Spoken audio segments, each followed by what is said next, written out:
write often? Every day, Mina, I promise. I promise to study my shorthand so that I shall be able to do your letters when we're married.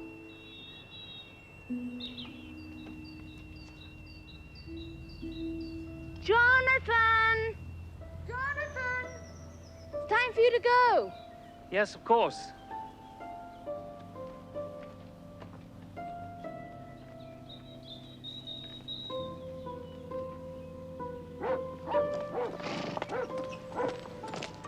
Oh, Jonathan, I do wish Bohemia wasn't so far away. Now, Lucy, you'll only upset your sister. But you don't know 2 words of the language. No, but one can tell from the Count's letters that he has a good command of English. I know you girls will laugh at your poor old mother, but I've had cook put up a few sandwiches for you, Jonathan. One never knows about food when traveling abroad. Thank you, Mrs. Westerner. That was very thoughtful of you. Well, it's time to go. Goodbye, Goodbye. Jonathan.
Excuse me. Do any of you speak English? Speak English? I speak some little. Well, when we left the inn, some of the men and women pointed at me. Like this. Yes. What does it signify? What does it mean? They say it is a charm against the evil eye. Why should I need the charm any more than, say, yourself? Where are you alighting? At the head of the Bowker Pass. It is very important that we get there well before midnight and are across the border. Really? Why is that? Do not know what day this is. It is the 4th of May, the eve of St. George. When the clock strikes midnight, all the evil things of the world shall take command.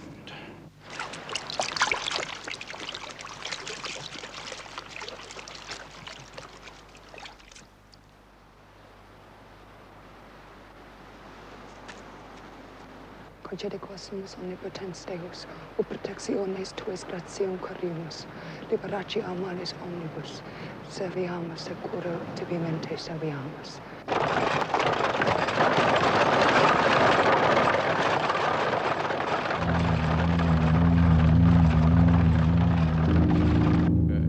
Where do you travel? From the border? I'm a solicitor, and I'm taking some documents concerning a property in England for a Count Dracula to sign. Goy. Terog no te duce. Not go. Not te duce. dear lady, I have to go. Please, don't upset yourself. Nu te duce.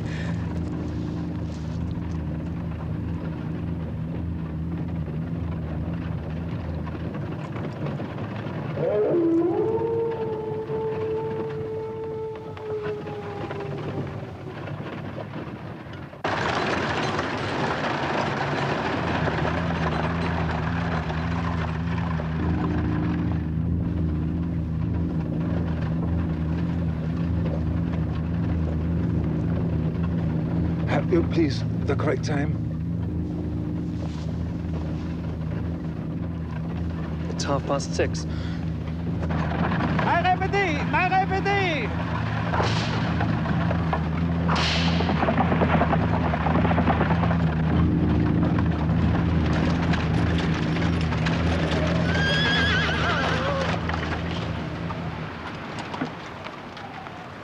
Here is Pastor Hutsar, the head of the Borgo. Thank you. God go with you. Pentus in etata, mamma. For your mother's sake. Thank you.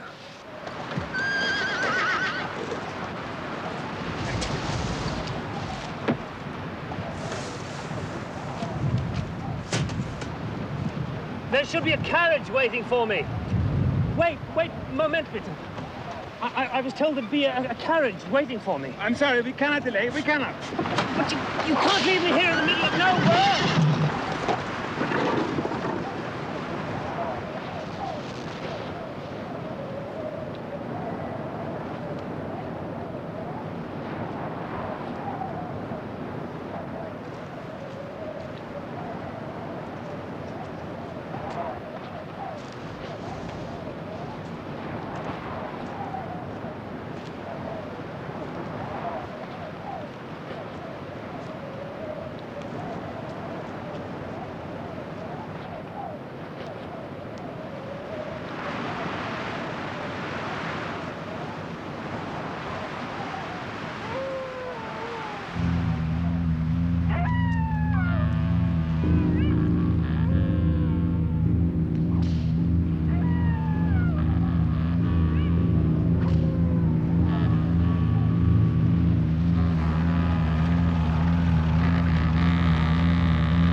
Welcome to my house, Mr. Harker. Come freely, go safely. Count Dracula? I am Count Dracula. Will you come in?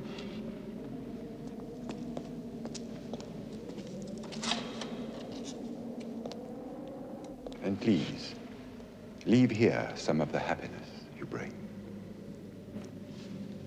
No, no, allow me. I insist. You are my guest.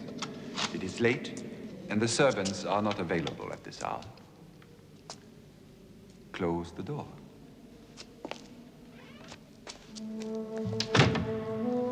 Follow me. Thank you.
Do forgive me if I do not join you. I have already dined. You will please help yourself to whatever you wish. Thank you.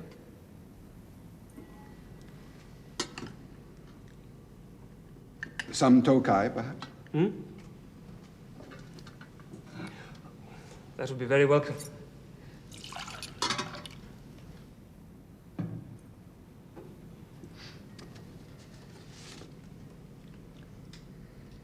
Excuse my asking, but these plates, are they solid gold? They are 400 years old. We boyards are more aware of what they say to us of our past than of their value or utility. They are very distinctive. You must know a great deal of the history of Transylvania. All there is to know, I'm afraid. Sometimes I think too much. Listen to them. The children of the night. What music they make. Well, Mr. Harker, tell me about this house in England which has been purchased for me. What is the name of it? Carfax. Carfax. What is the origin of the word? Well, it is an old house in a district of London known as Purfleet, near the River Thames. It's four-sided, and each corner follows a point of the compass. The name, then, is possibly a corruption of the French quatre faces, 4 faces. That's absolutely correct, Count. And how did Mr. Hawkins come to hear of it? My fiancée's sister knows a doctor in the area. You are engaged to be married? Yes, sir. And does your fiancée live in London? Yes, with her family. But they always go away for the summer. Of course, the English custom, to a spa or watering place. They go to Whitby on the Yorkshire coast. Well, sir, your house is very near the sanatorium that this doctor runs, Dr. Seward. The house is old, I'm glad. A house cannot be made habitable in a day. And after all, how few days go to make up a century. Mr. Hawkins thinks highly of you. That's very kind of Mr. Hawkins. And adds, Mr. Harker shall be ready to attend on you during his stay when you will, and to take your instructions in all matters. I think you will find everything in order.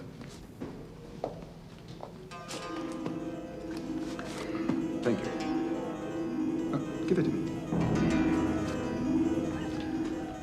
There. It is morning.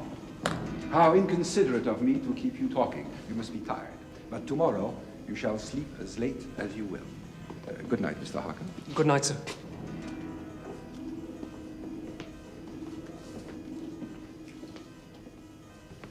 Oh, Mr. Harker?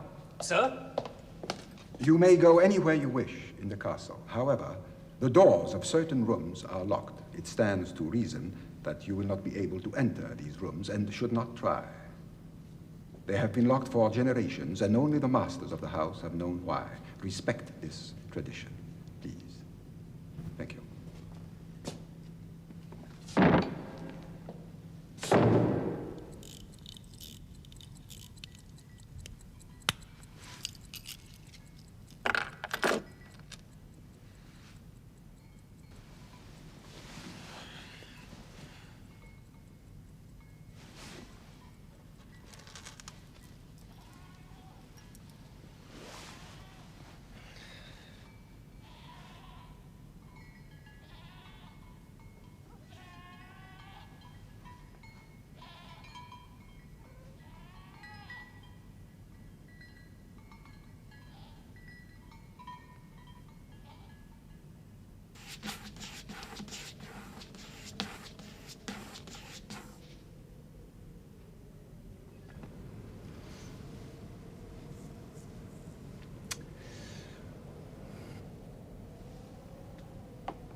Good morning.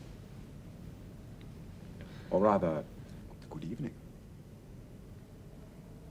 You have slept well. It is already dusk. Stupid things. You shouldn't trust them. The trouble with mirrors is that they don't reflect quite enough, don't you think?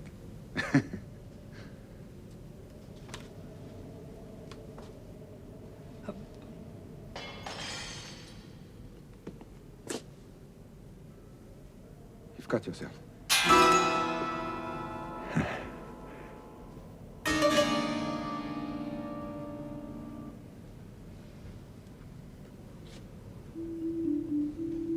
One of these two girls is your fiancée?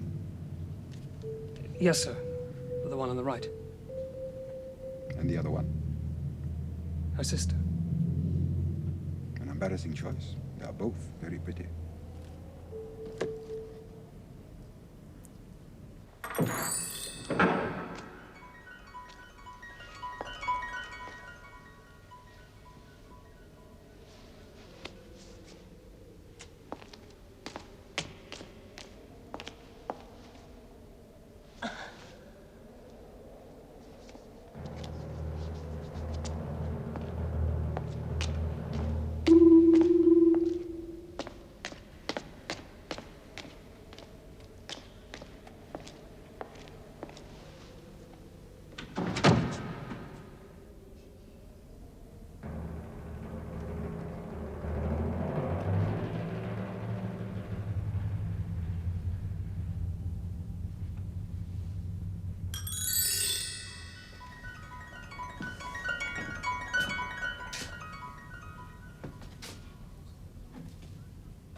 English literature is the richest in the world. But then, of course, I'm partial. I have a passion for the English language. I would wish to speak it faultlessly, perfectly. But you almost do, Count. This almost is disheartening. You shall remain here for a while so that I may learn from you and shatter this almost irrevocably. Please correct the slightest error in my speech. However small, please correct it. Frankly, sir, I was hoping to return to London as soon as you've signed the lease of the House of Purfleet. No, you must remain here for a month at the very least. A month? Do you really wish me to stay so long? Only my needs are to be consulted. Remember the instructions of your employer. Look upon it as a little holiday. I understand, sir. You will write to Mr. Hawkins and your fiancée, should you so wish. Or have you already done so? No, sir, I could find no writing paper in my room. Oh, there is some writing paper here on the desk. Please, sit down.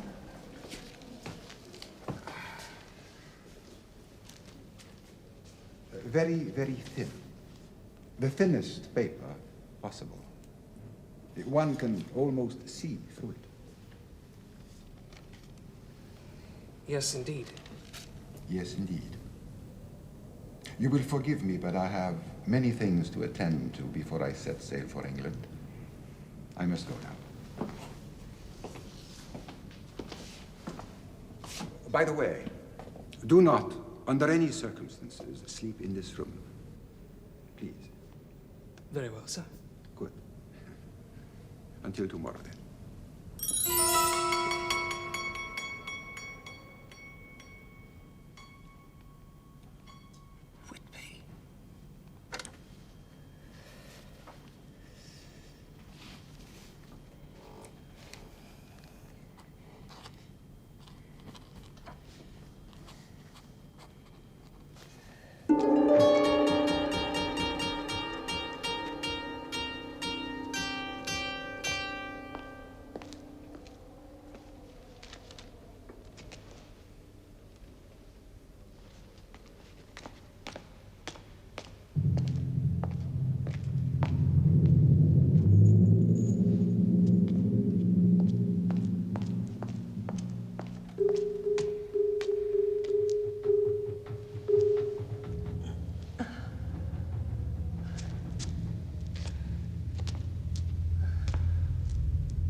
Mina. Mina.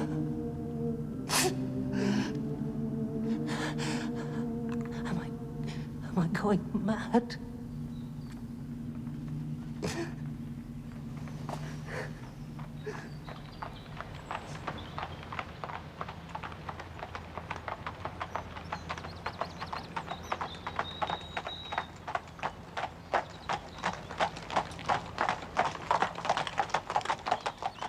I don't understand it, Mr. Hawkins. It's so unlike Jonathan. Everything is going very well. I am very well.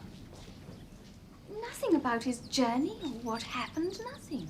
Much the same story in mine, my dear. And I must say, I find it very surprising that he needs to stay a month. A month? Oh, no. The Count has requested me to remain 1 month. And as it's your wish that I should do everything to accommodate him, I have naturally agreed. Oh, what are we going to do? Well, if I hear anything more, I'll certainly let you know. Oh, yes, yes, of course.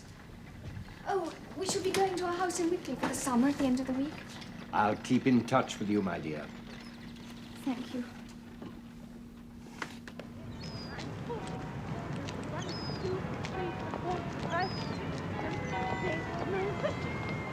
I'm going to stop. Hold on. So 1, 2, 3, 4, 5, 6, 7, 8, 9, 60, 61, 62, 63, 64, 65, 66, 67, 68, 69, 70, 71, 70. It's just like old times, isn't it? When we all came here for the school holidays. Same old mugs of hot chocolate. Well, darling, it was one of the few things that stopped you walking in your sleep. I haven't done that for a long time. No. We just got into the habit of drinking hot chocolate. And you must get into the habit of going to bed earlier, Mummy. You know what Dr. Seward said? Oh, doctors. All the same, I think I shall turn in. Though, mind you, I feel a great deal better. Good night, Mummy. Child. Good night, Nina. Good night, Mummy.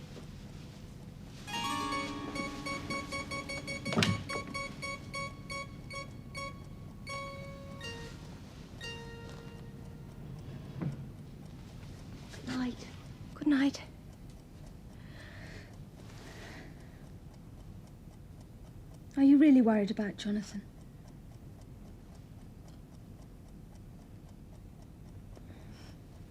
Wouldn't you be?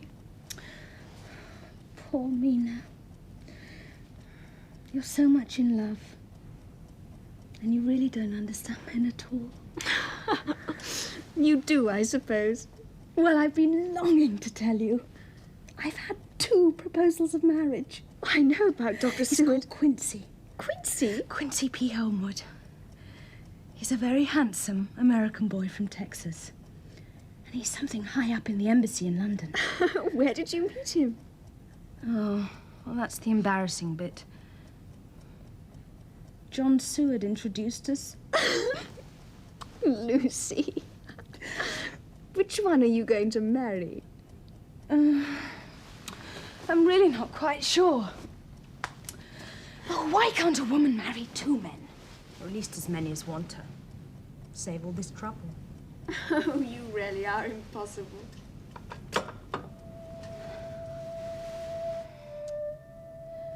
Dear John, I think it'll be Quincy. Good night, Mina.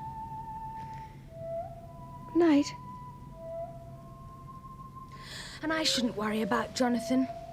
If I know anything about men, he'll be having a lovely time with that Count of his.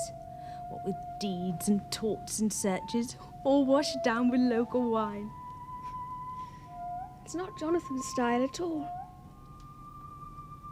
I was only joking. Good night, darling. Night.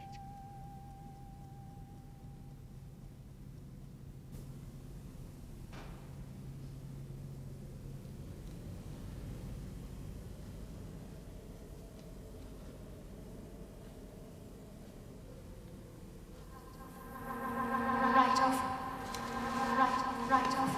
Every day, Mina, I promise.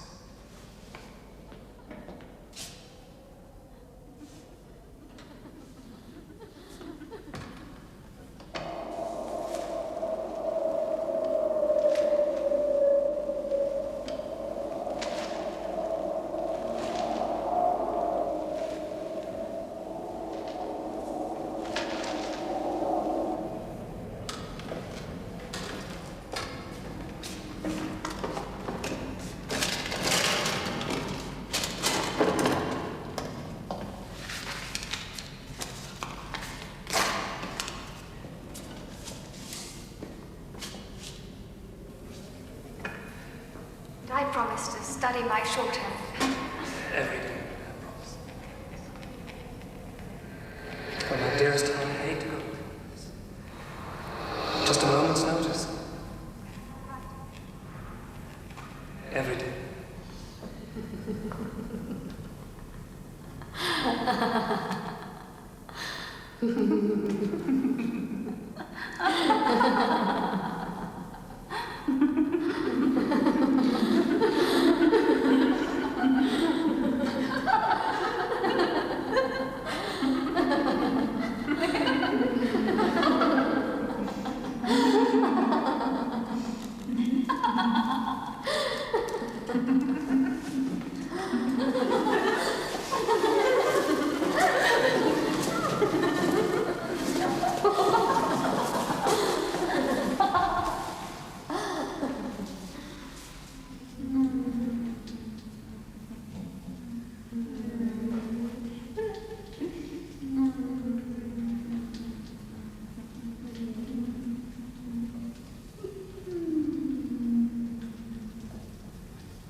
Go on.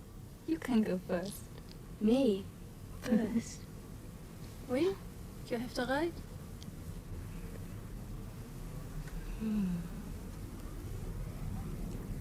He's young and strong. When we're married. When we're married. Oh, my dearest, how I hate to go away like this. I promise to study my shorthand. So that I'll be able to do your letters when we're married. Married. When we're married, you'll write often. Every day, Mina, I promise. Write often. Write often. You'll write often.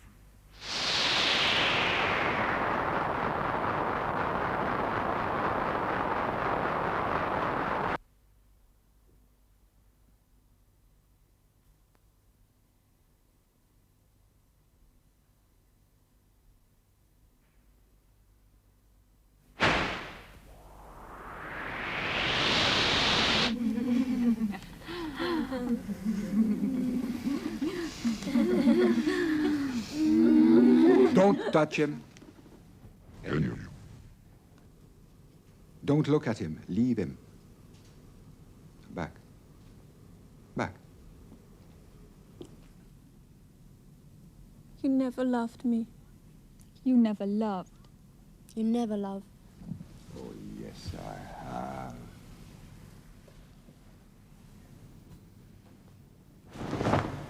Come.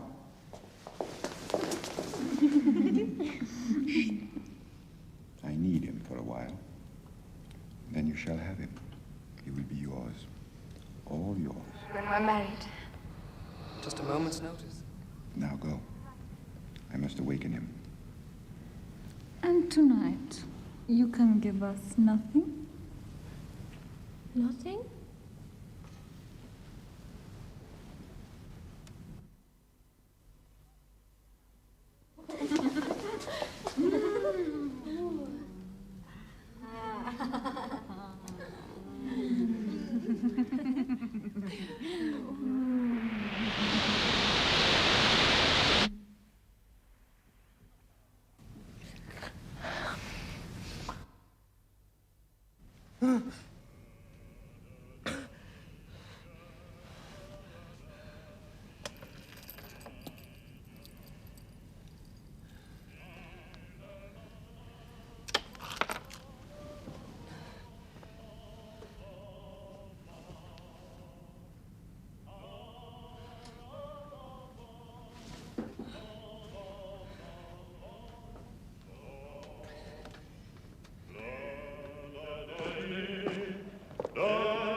I expect you are anxious to return to England. I should like to start back soon, it's true. Very well. Write a letter to your friends saying that you have already left the castle and have arrived at Bistritz, where you are awaiting the weekly express. May I ask with what object, sir? The posts are few and uncertain. Writing now will ease the minds of Mr. Hawkins and your fiancée. Count Dracula. Yes? I've been struck by a curious fact. Yes? I've not seen a single servant since I've been here. Yet my meals are served, my bed is made. Tell me, are we alone in the castle? Alone? How could one be alone in this castle? In its most remote corners, the past, the living past, is present, surrounding us. That does not answer my question, sir. I've been here for 3 weeks and have not once stepped outside the castle.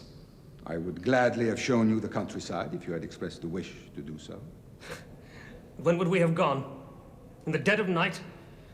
I've never set eyes on you during the day. I have a large estate to manage. Nor have I seen you eat.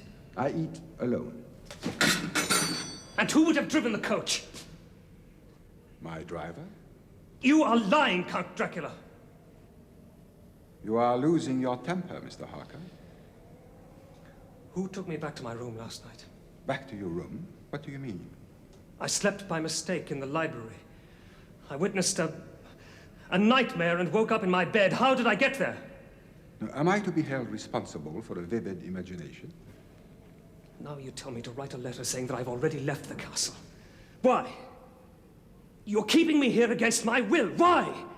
To improve my English, Mr. Harker, as you very well know. But if you wish to go, by the time you pack your portmanteau, my driver will be waiting for you to take you wherever you wish.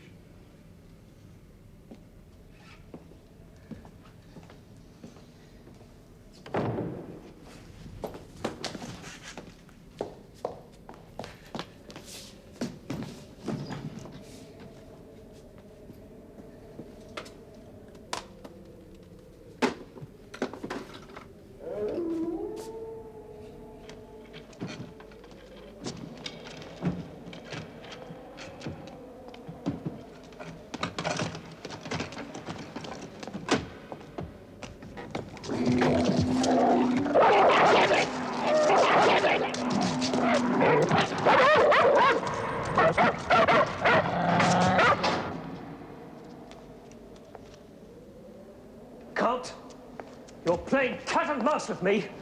I want to know the reason why. You do not trust me. No, I don't. And trust is essential in human relationships.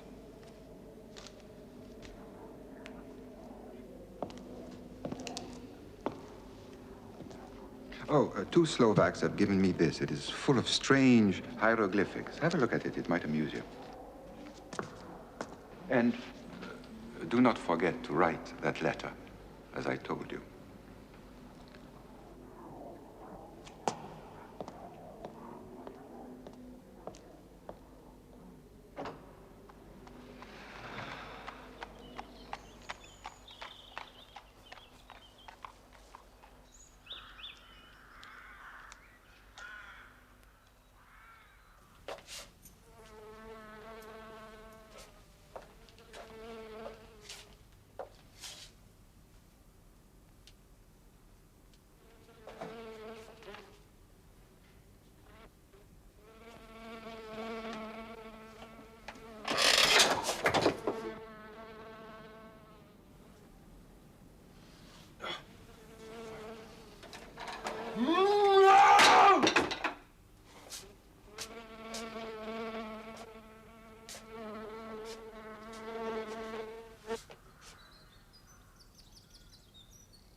Good evening, Mr. Renfield. Ah, yes. Doctor. Do come in.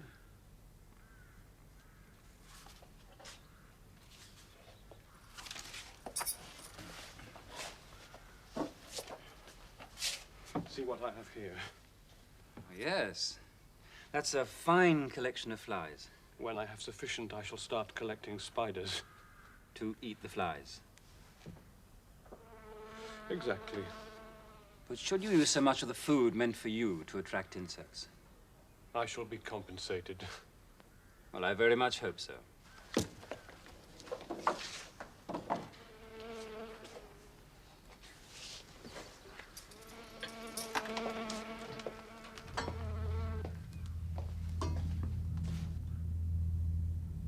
Master, Master, are you coming soon?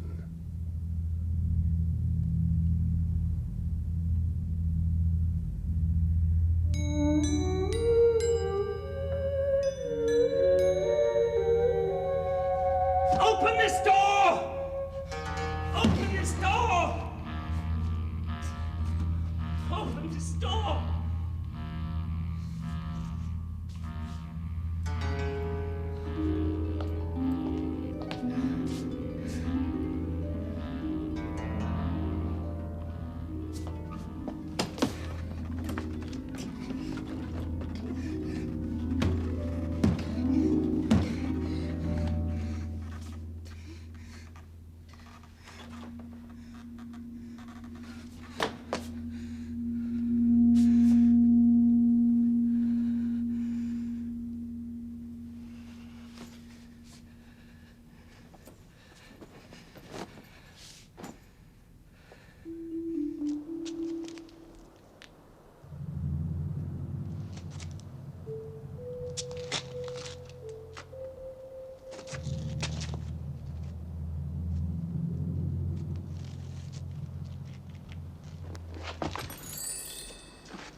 Never.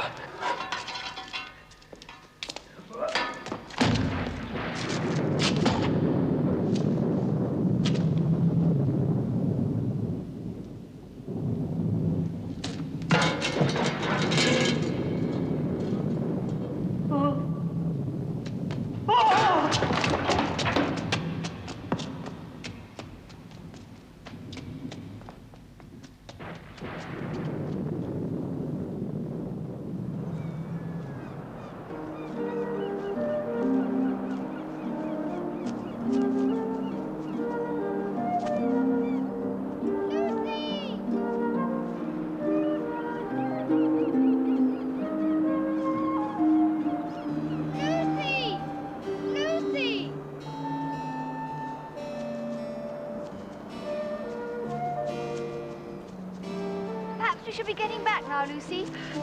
See if the evening post has arrived, I suppose.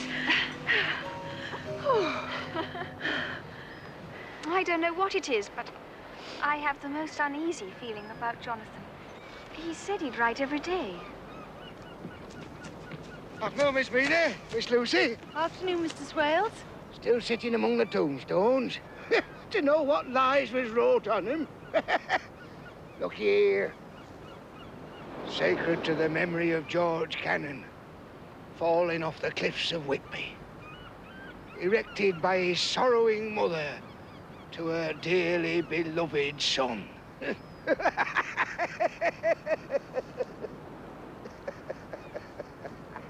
Really, Mr. Swales, I don't see anything funny in that. Of course you don't. Because you don't know. You don't know his mother was Hellcat who hated him because he was hunchback. Young Cannon committed suicide rather than she get an insurance she put on his life. He stood on the edge of this cliff and he blew his brains out. So of course he fell over. Now there's a dangerous sight for you. Dangerous? The sky. There's a wind coming up. Them clouds. I've seen it all afore. There's a storm coming up over the horizon. I've seen it afore. I'd best get home and put up my shutters. My service to you, ladies. Funny old man. Scary in a way. Oh, I don't think so, darling. Just eccentric. He needs to have an audience. Perhaps he's right. Look at that cloud.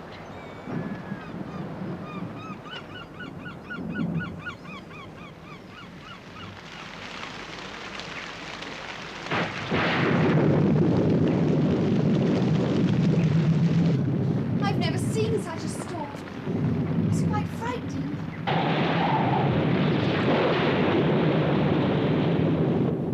love lightning.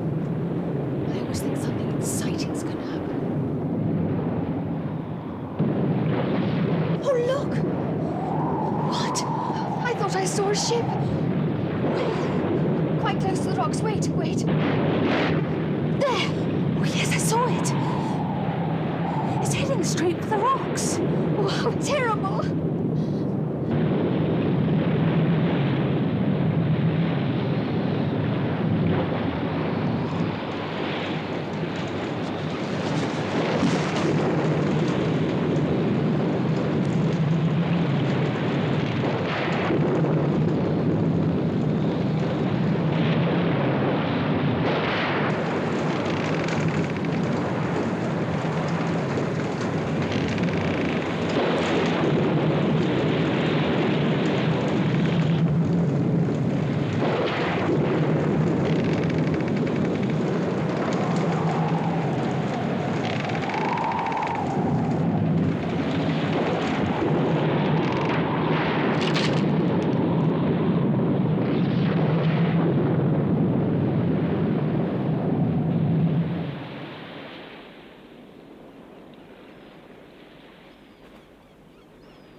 One of the puzzling aftermaths of last night's storm was the discovery in the early hours of the morning of the well-known figure of Skipper Swales. What?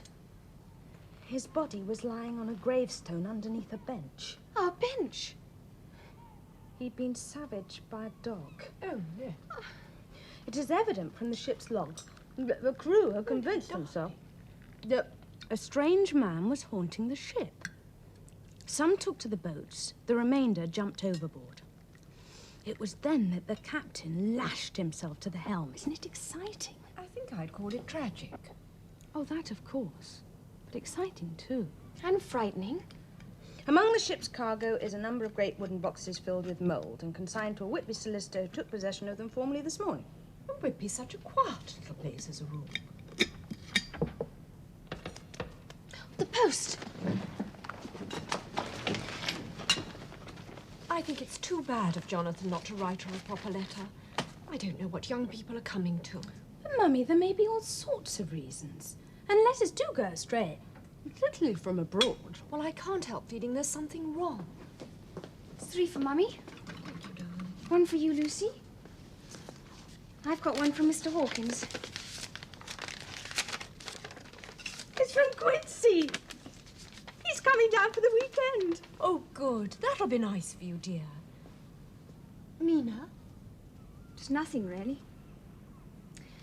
Mr. Hawkins has had a letter from Jonathan. What does it say?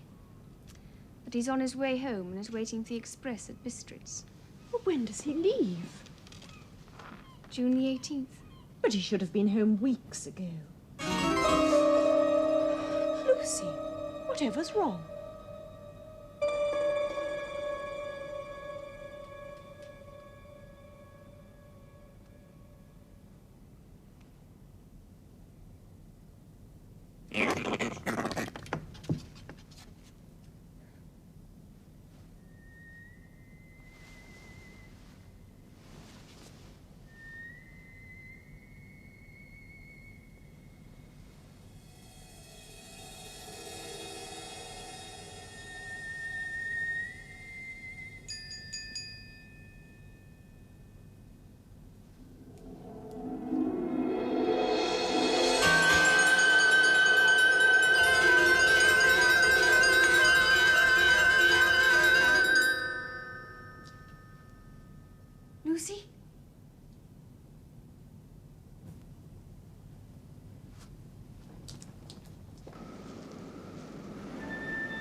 Wake up. Wake up now, Lucy. Wake up.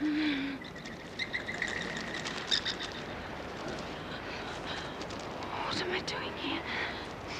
You've been sleepwalking, darling. It's all right. I'm going to take you home. It's all right. Stand up. Just let me fasten this. Good girl.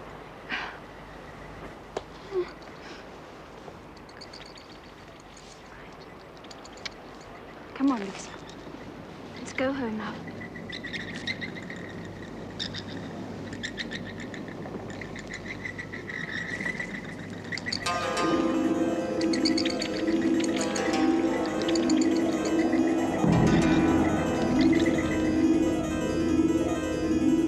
Mustn't be warm now. It's all right. Mina, please, you must promise. Oh, Lucy, don't you think that... No, no. Please. You know Mum is ill. It would only worry her. Don't tell her. Very well, dearest. I promise. Come on, let's get you to bed properly now. Take off your shawl. Oh, you're cold. Oh, dear, how careless of me. What is it? Oh, when I fastened the brooch, I must have pricked you. Oh, I didn't feel anything.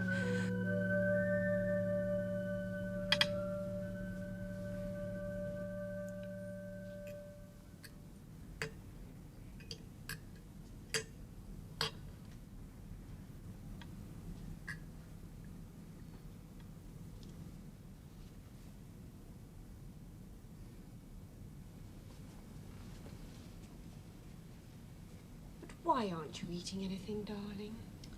Oh, don't fuss, Mother. You look so pale. Doesn't she look pale, Quincy? Mm-hmm. She sure does. Well, to tell you the truth, I do have rather a headache. It must be the excitement of seeing Quincy again.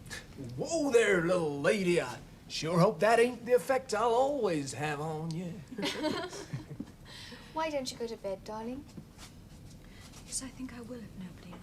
That's a sensible girl. Good night, darling. Good night, Mother.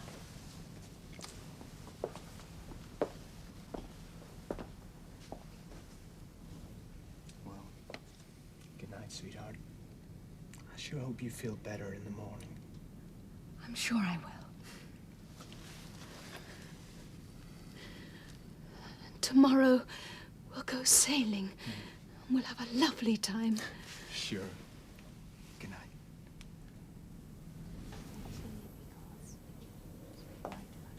Oh, Quincy, I can't tell you how worried we've been. One day so happy and full of life. The next so white and, oh, I don't know. Well, isn't it time she saw a doctor? Yes, I think we should go back to London at once. You wouldn't mind, darling, would you? No, no, of course not. And then Jack Seward could take a look at her. That's just what I thought. Well, Mina, it's such a lovely evening. Why don't you and Quincy stroll down to the promenade? Well, I wonder if the American consulate in Budapest could help find out where Jonathan's gotten to. Oh, Quinn, do you think they could? Well, it's worth a try. See, they could start by making inquiries at Bistritz. Isn't that where you last heard from them? Yes, it is. I would appreciate it. I'm so worried. Well, I'll cable them just as soon as I get back to London. Oh, thank you. Oh, shall we go back now? Well, I guess it is turning a bit blowy. Let's go. Yes.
Oh, there you are. Yes. Yes, dearest. I must have been dreaming. Yes, darling. Tell me about it in the morning. I shan't remember it in the morning. There was something tall with dark red eyes, and there was something sweet in the air and yet very bitter. And then my soul seemed to go out of my body and float about the room. And then you came and tucked me up in bed. But I saw you do it before I felt it. Isn't that funny? Did Quinn come into your dream? Quinn? Quinn? Quincy, Lucy. The man you're going to marry. Quincy? Oh, no. I don't think it was Quincy.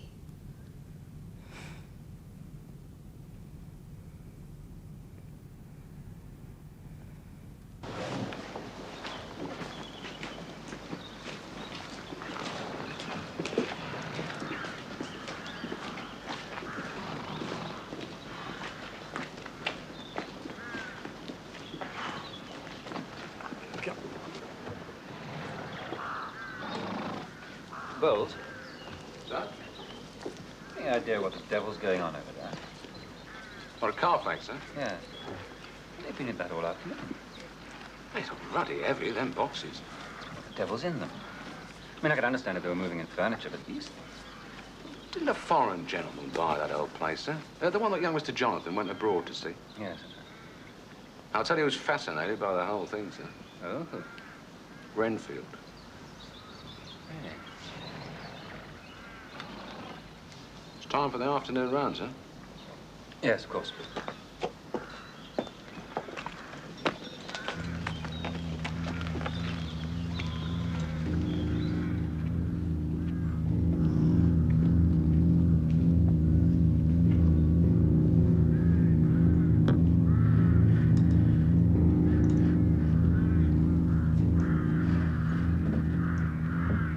If a bird eats 50 spiders and every spider eats 50 flies and each fly is a life, how many lives has that bird? 50 times 50. Hello, Mr. Renfield.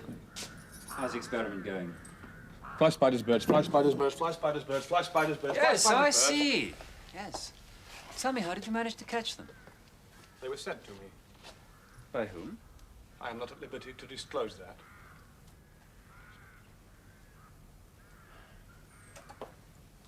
Well, I see the spiders have managed to get rid of most of the flies. Naturally. Dr. Seward. Yes? May I have a kitten?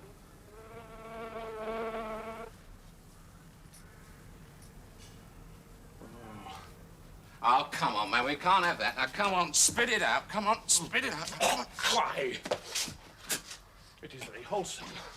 It is full of rich, strong life. It will give life to me. Leave him, Bowles. Leave him.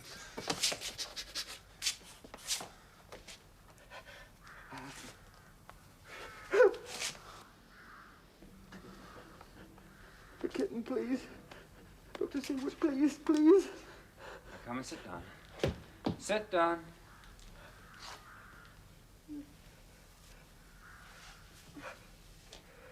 Well, I don't think it's advisable, Mr. Renfield. Not just at the moment. Now, Mr. Renfield. Mr. Renfield. I'm going to give you an opiate. I hope you'll drink it. Of course I will, Doctor. I know you are my friend. I will do whatever you tell me. Thank you. Bowles will bring it along shortly.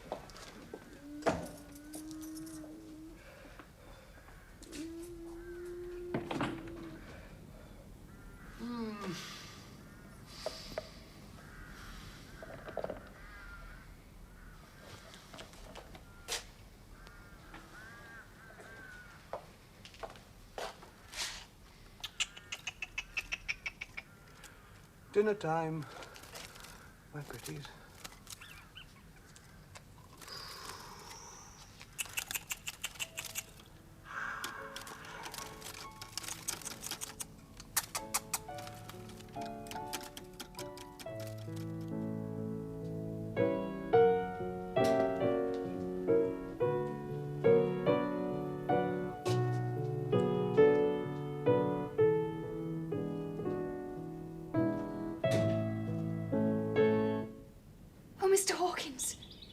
Smiling. It's good news. Yes, yes. Jonathan is safe. Oh, and he's on his way home. No, my dear. He's in Budapest. I've had a message from the American consulate there. Yes, that was Quinn's doing, but couldn't Jonathan have written himself? He's been quite ill, my dear. He's in hospital. Hospital? What's been the matter? Some terrible breakdown, it appears. I must go to him. I've already taken the liberty of making your travel arrangements. I'm having the tickets sent here by messenger. Now, God protect you, my dear. And a safe journey. Oh, I must go and tell Mother straight away. Then I must pack. Yes, must pack. And I'd... Thank you, Mr. Hawkins. Thank you. Thank you.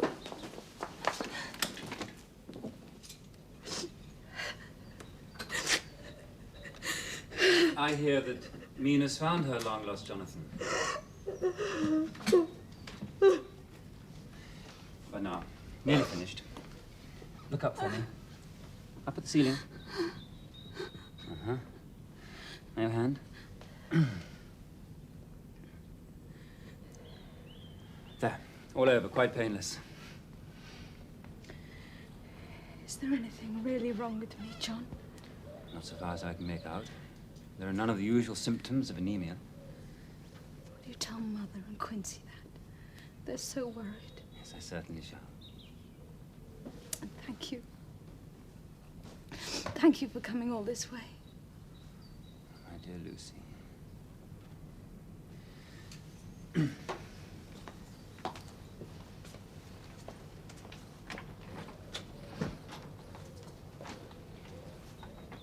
You don't know how glad I always am to see you. Good night, John. I'm going to seek a second opinion. But why, Jack? We all have complete faith in you. Oh, thank you, Quincy, but there are certain illnesses which lie outside my province. Who do you suggest? I think I can persuade my old professor to come over from Amsterdam. Not only is he a good friend, he's also a brilliant diagnostician and a specialist in obscure diseases. Good. Goodbye, Mrs. Westman. Goodbye, John. Please, don't worry. Goodbye, Quincy. Bye, Jack. The post office, please, quickly.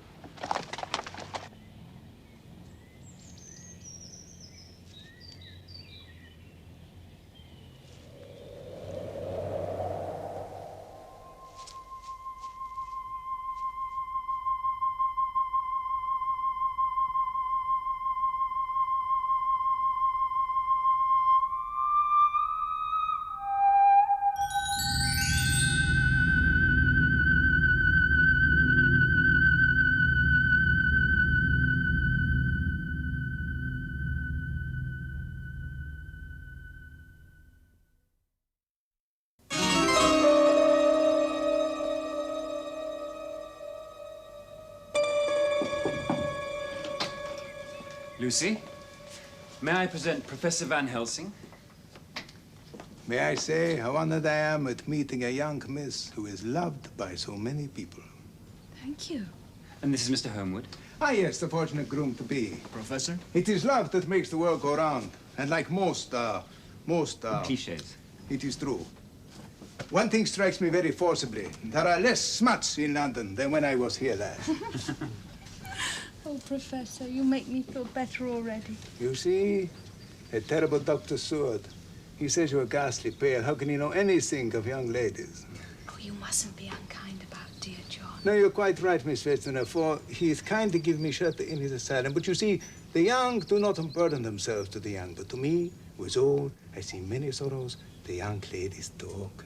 Lucy, I feel it is my duty to warn you against the blandishments of Professor Van Helsing. Mrs. Westerner, may I plead with you to take these two young men downstairs, offer them a glass of sherry wine, perhaps? Yes, of course. Come along, you two. Young Miss Lucy and I want to have a friendly chat, do we not? Yes, Professor. Good. So, we pass over the facts that we know. No functional causes, no history of anemia, and so on and so forth. But of course, there is a cause for everything. For instance, I notice you keep putting your hand to your throat. No? Why do you do that? And why do you wear that velvet band around it? It's the fashion, Professor. And the buckle was given to me by Quincy. He must be happy when you wear it. Yes, he is. But since he's not here at the moment, you may take it off. Of course. You should not hide so lovely a neck. Those marks were caused by my sister this summer at Whitby, when she pinned a shawl around me. How long ago was that? Just a few weeks ago. Did it hurt? No. Has it hurt since? No, it hasn't.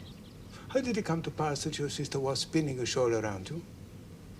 It was chilly. And?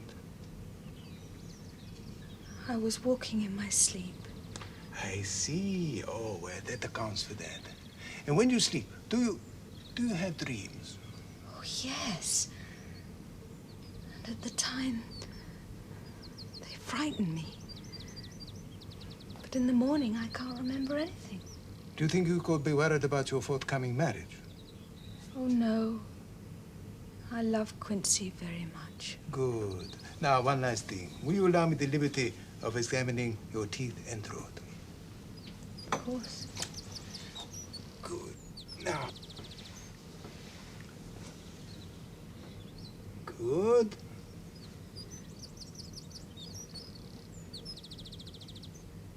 Good. There. Finished. But I should be back in a day or two, even if you're better, so that I can be charmed all over again. Au revoir. Au revoir, Professor.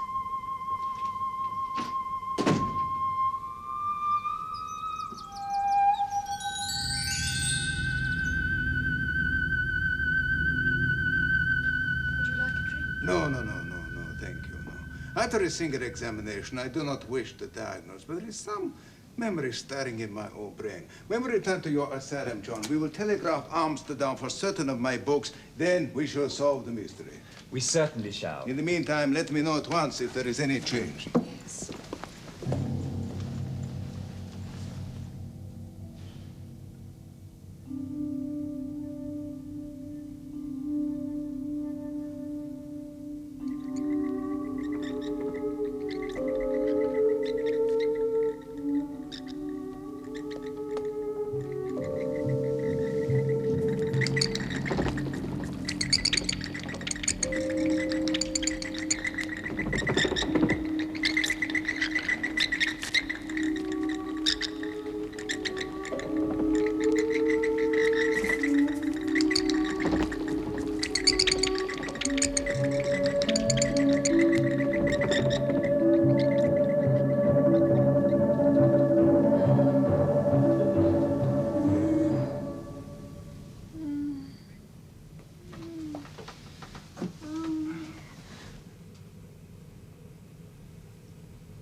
Quincy, Jack. She must have a transfusion of blood. Oh, then I shall give it. I'd give the last drop of my blood for Lucy. I do not ask as much as that, but yes, let us prepare. Cut off, sleeve roller. Now, little lady, here is your medicine. See, I lift you so that you may swallow easy. Come now. Drink up like a good child.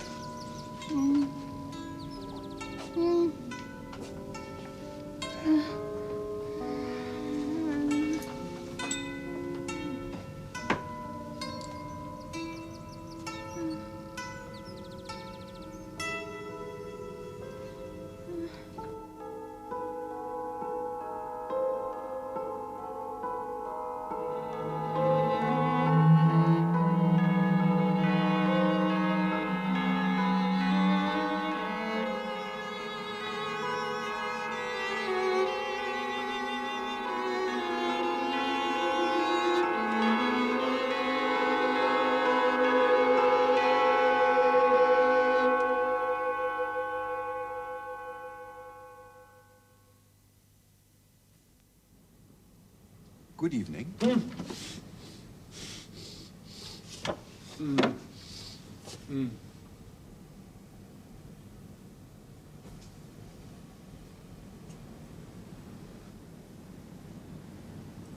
Master.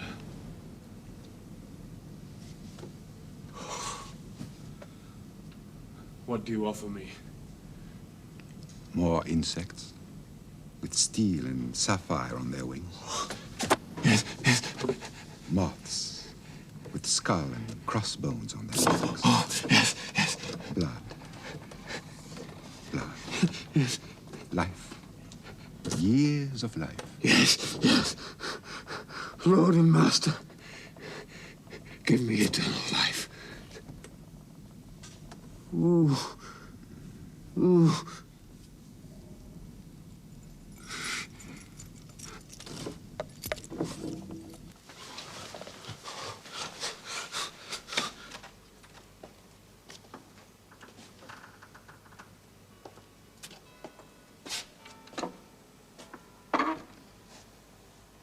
Lights. Huh?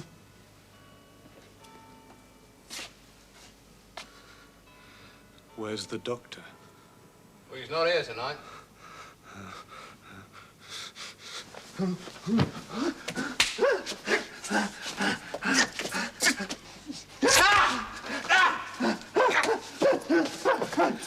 One more!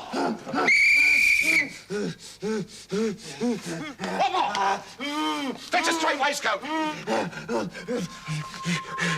Fetch a bandage, it's cut my wrist!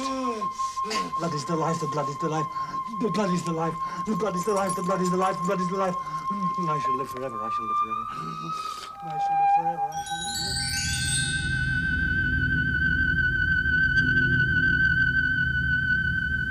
Yes, I agree. Using Garrick seems like nonsense, but I sense something evil, and I must try everything to combat it.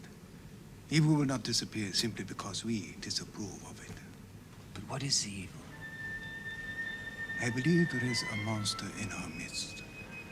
Who it is, or where it comes from, or what form it takes, I know not. But of one thing I am certain, we must find out. Even then, heaven knows if we are in time to stop it.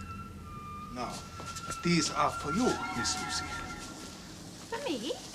Yes, but they are not for you to play with. They are medicine. Oh, do I have to eat them? Oh, no. Do not make a face. They're not for you to take in a decoction. This pretty little necklace, for instance, is for you to wear around your neck to help you to sleep. Like the lotus flower. It will make your troubles forgotten. Professor, you must be putting a joke on me. These flowers are nothing but common garlic. I do not joke. There is purpose in all I do, and I must warn you, do not thwart me. Take care for the sake of others, if not for yourself. I'm sorry. Oh, my dear little Miss Lucy, please forgive me. There may be much virtue in so common a flower. Now, good, John. Now we take some more. So, and we repeat the process around carefully the keyhole and all around, all the way around the door. Jam. Jam, really? Oh, very well. The jam of the door. Right, so. Is it? Is it what, Miss Lucy? Is it some sort of spell? A spell, yes, perhaps. Perhaps it is no more than that.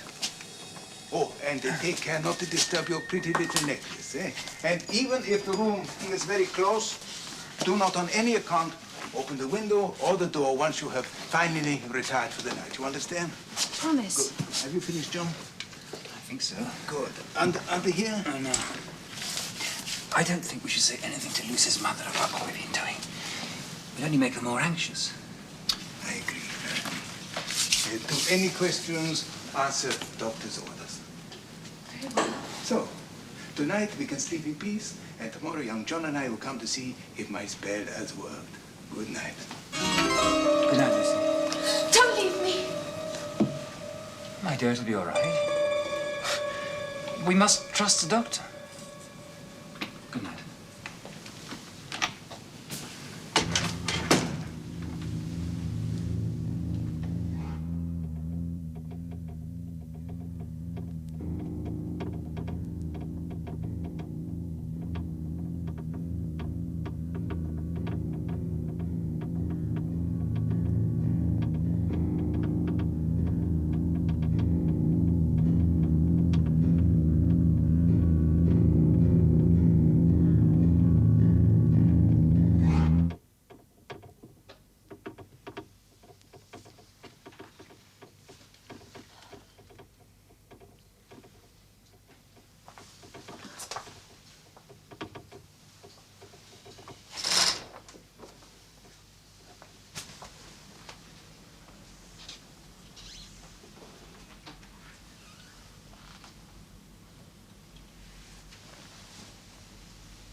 poor girl. The struggle is proving too much for her. Yes. I wish she hadn't insisted on going to the funeral. It upset her. What could have happened that made Mrs. Westenra die of shock? Oh, we should probably never know. John, look. What? The throat. What are those marks that have been there for nearly a month? Good God, they're completely gone. Overnight?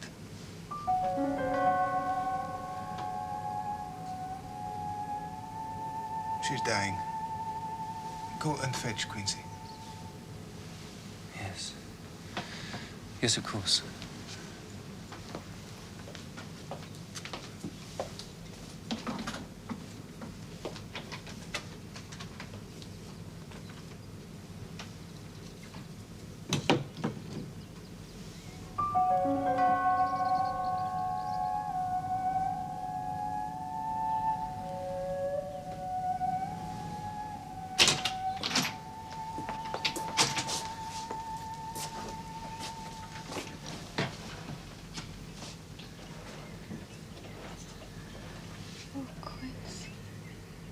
My love, I'm so glad you've come.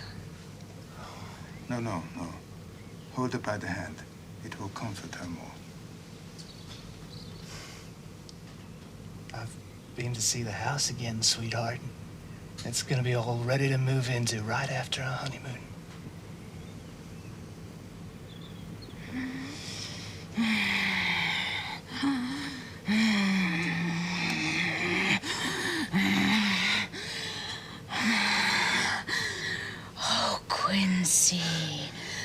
Oh, Quincy, my love. I'm so glad you've come. Kiss me. Not on your life! What the hell, Quincy?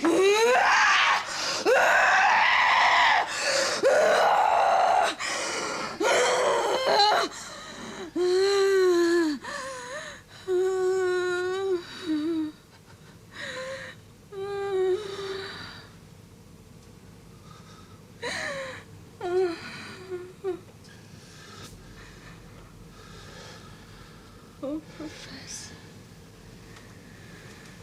my true friend, guard him and give him peace. I swear it, my dear young miss. Come, Quincy. Take her by the hand. And kiss her on the forehead. But only once.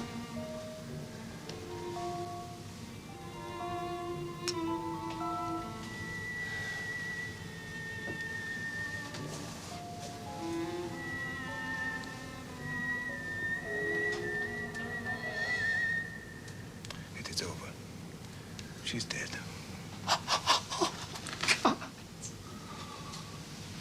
Why? Why? Oh, Quincy. Come, Quincy. Look at her. Now look at her well. She doesn't look sick anymore. God is merciful. She's at peace. It is the end. Not so, alas. It is only the beginning.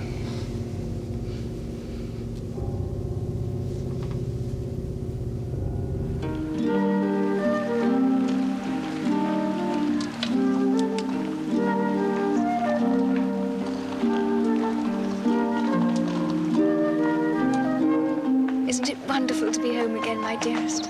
There were months when I thought I would never see you or England again. Won't Mummy and Lucy be surprised when we tell them that we're married? We'll start house hunting right away.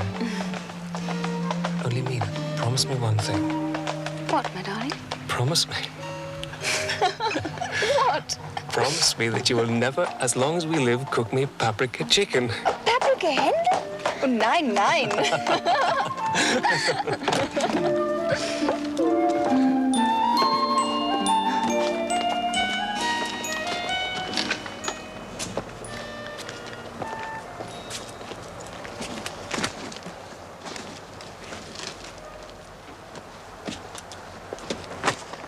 Now, my good man, what do I owe you?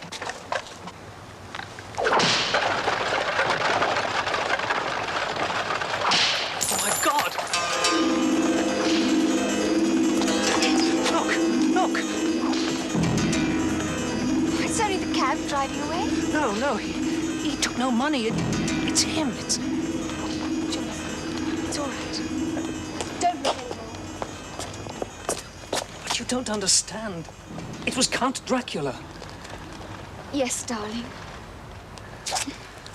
Let's go indoors. Oh, my God. I thought I had imagined it all.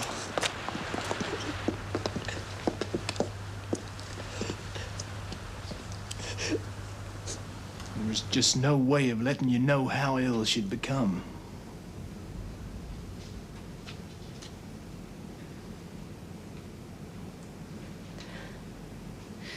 When was the funeral? The day before yesterday.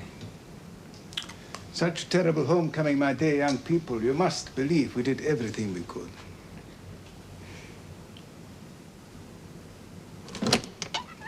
Dr. Seward and I have an assignation. We must take our leave.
Please, light them.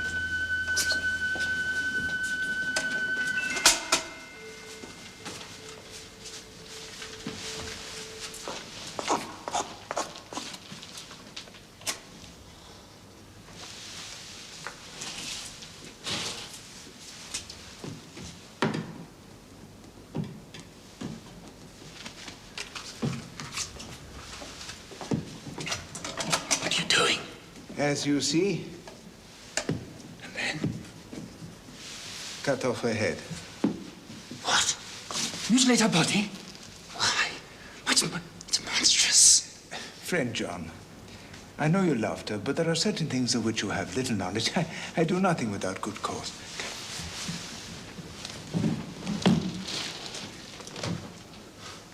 The body's not there. That is good logic as far as it goes. Come. Now, I will tell you what I believe, and then we must speak with Quincy.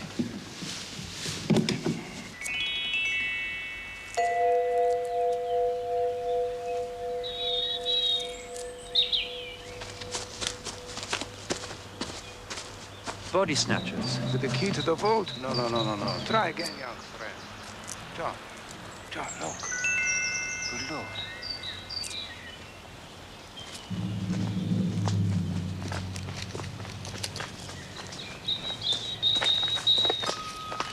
Hello.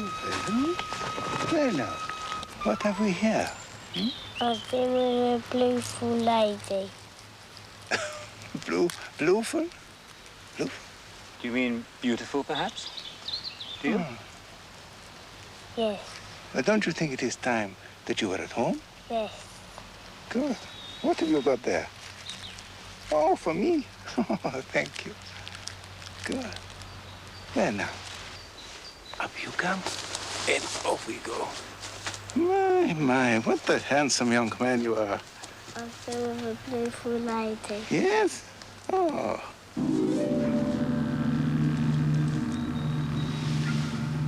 My God. Oh, my God. Oh, no. Oh, no. Not so soon. First, I must ask you, are you willing to believe what John Stewart and myself have told you? I'm sorry, Professor. I reckon I find it impossible. The wounds on the throat of that child, do they suggest nothing to you concerning the death of Miss Lucy? Are you saying that those small holes in the child's throat were made in the same way as Lucy's? Alas, no, I am not. Well, what in Pete's name are you saying? They were made by Miss Lucy. You're insane. She has already joined the ranks of the undead. The undead? The Nosferatu, the walking dead. Those who cannot die, who are cursed with immortality, who must go on age after age, adding new victims, multiplying the evils of the world. You see, Quincy, she became the prey of a vampire.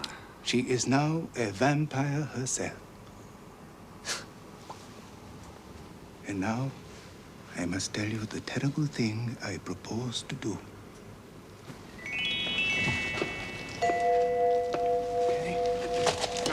Please, take this.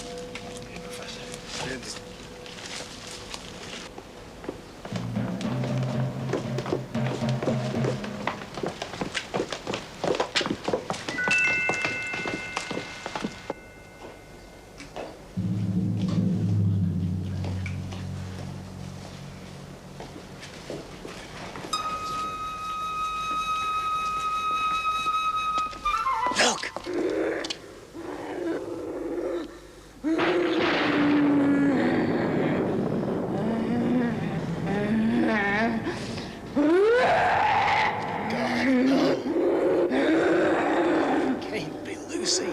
Not your Lucy, my friend, no.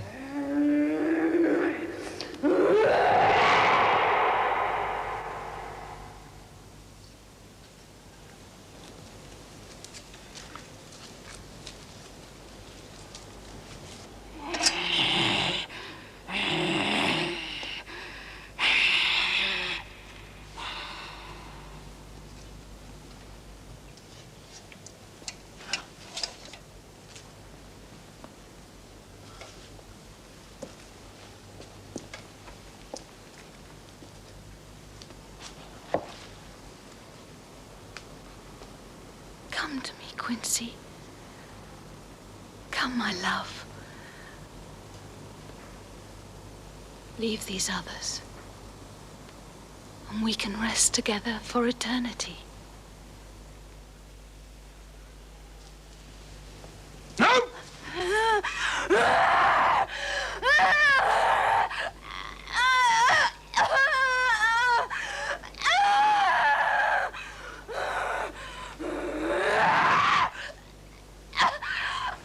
Answer me, friend Quincy. Am I to proceed with my work?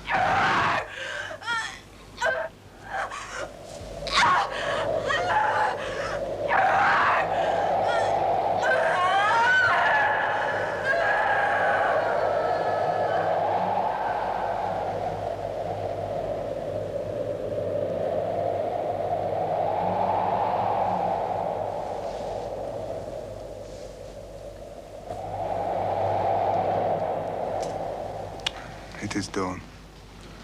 We can begin our work. John, the bags.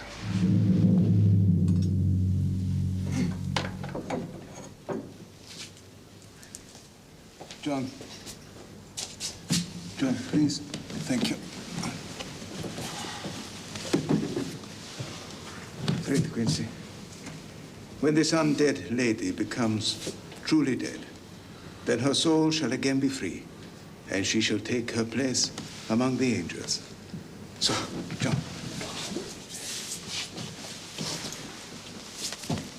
Thank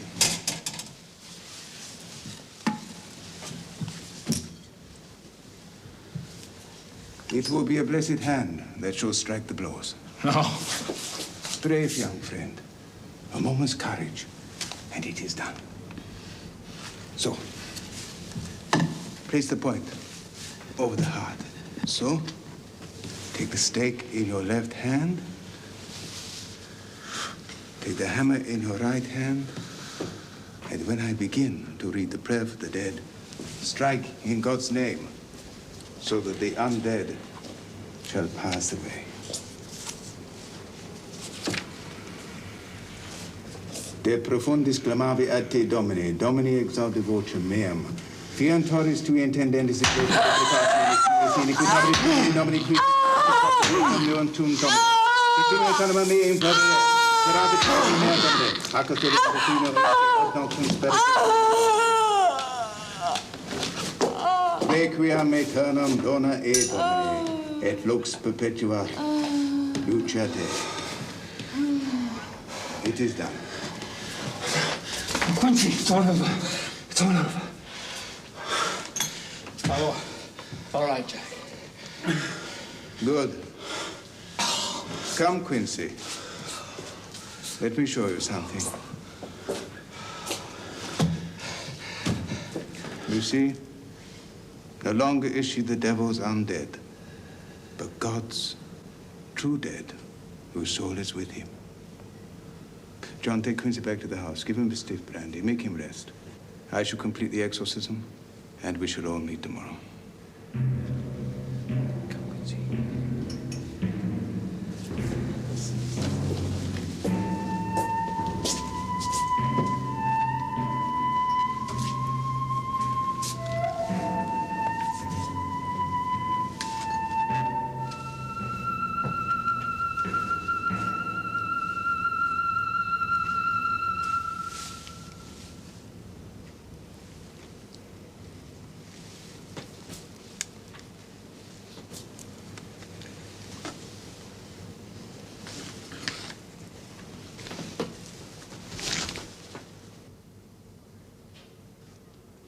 So there is no doubt in any of our minds that Mr. Jonathan's journal and Madam account of our summer days in which we prove that Count Dracula is a vampire and in this country.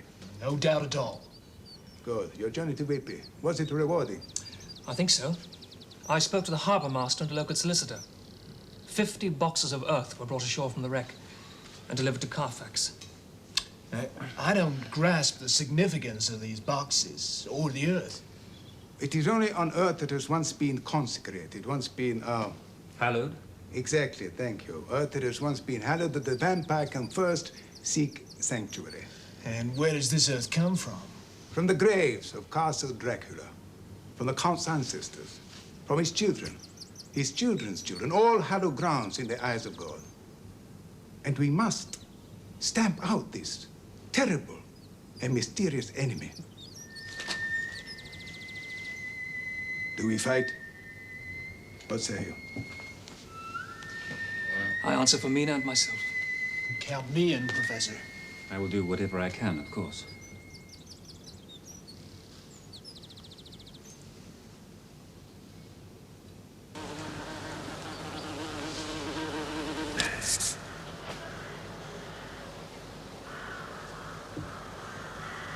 Little fly, thy summer's play my thoughtless hand hath brushed away. Am not I a fly like thee? Art not thou a man like me? For I dance and drink and sing till some blind hand shall brush my wing. Mr. Renfield? Mr. Renfield, I'd like to introduce you to Mrs. Harker. Good evening. How do you do? You're the doctor, you're the lady. I myself am an instance of a man who once held a strange belief. Indeed, Mr. Renfield. What was that? I used to fancy that by consuming a multitude of living things, I could prolong life indefinitely. Isn't that so, Doctor? That is so, Mr. Renfield. And you no longer hold that belief?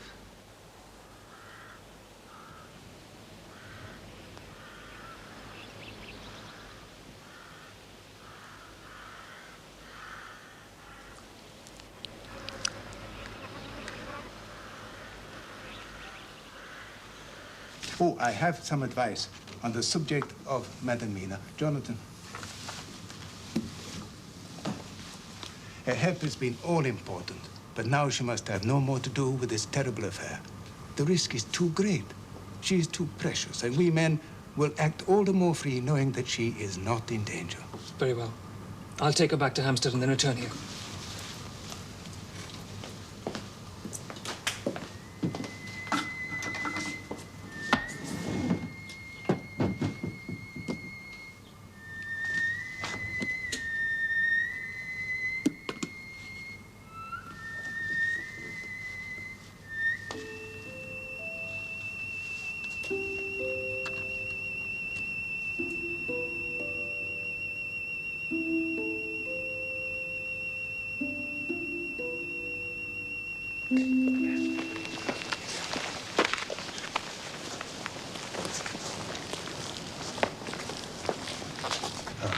Produce the skeleton keys. Operate on this lock.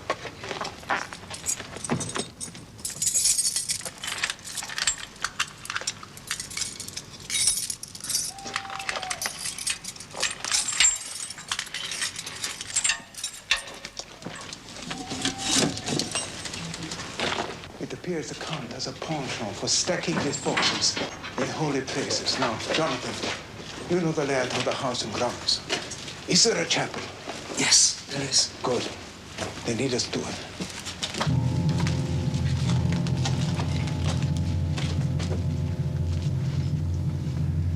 Immanus tuus, Domini.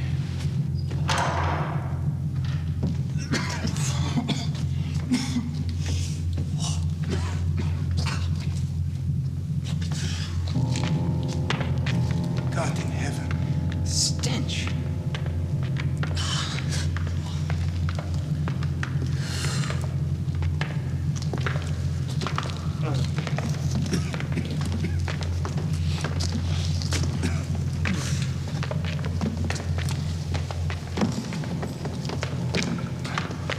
Sickening. Strike, yes. Every breath exhaled by that monster clings to the place. Look. Yes. Come, quickly.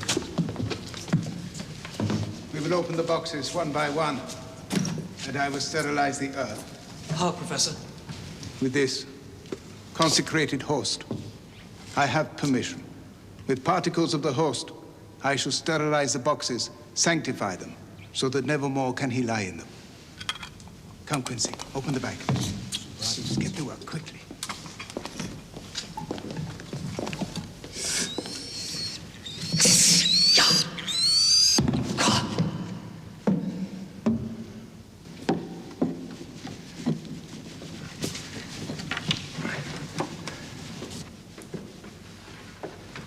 My God, look. What is it?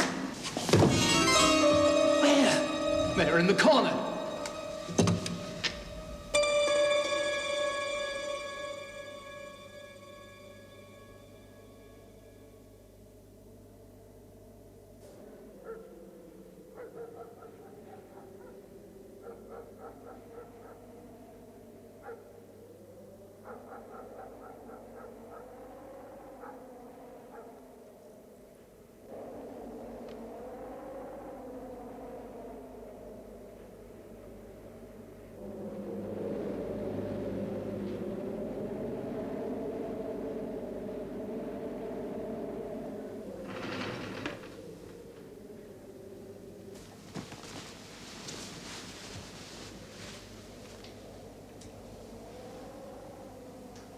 Jonathan?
so young, so lovely. So, after our visit last night to the Carfax house, at least we know that 29 boxes out of the 50 have been sanctified and rendered harmless. The Count can no longer find refuge there. But where are the 21 boxes that have been removed? I'm sorry I'm late. Poor Mina's not feeling very well. I told her to stay in bed for a while. Now, John, Mina's very anxious to speak with your patient Renfield again. She thinks there might be some kind of a link between him and the Count, and that he may talk to her openly. What do you think, Professor? I don't know. I don't know. It might work. It might help. Oh, thank you. Well, she felt the evening might be the most rewarding time. Very well, I'll arrange it. Oh, good. Say, listen, everybody. Got in touch with Carter Patterson now. They tell me they picked up those 21 boxes from Carfax and delivered them to an address in Mayfair. That's 21A Chesterfield Close. Mayfair. Well done, young Quincy. Well done. That should be our next port of call. And now, how about a nice cup of cocoa? Oh, thank you, Professor.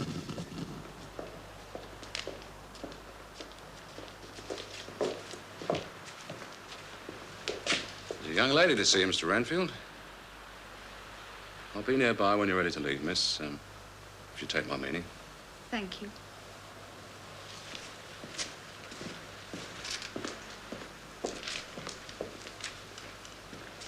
Good evening, Mr. Renfield. Who are you? I'm Mrs. Harker. We spoke yesterday. Where? In the garden. I was with Dr. Seward.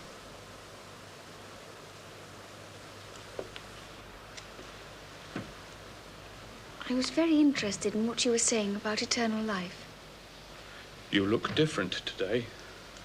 Do I? Quite different. Tell me, then, more about your theories, flies and spiders and so on. The wings of a fly are typical of the aerial powers of the psychic faculties. Yes, I can see the analogy. The ancients did well to typify the soul as a butterfly. Are you interested in souls, Mr. Renfield? Of course I'm not.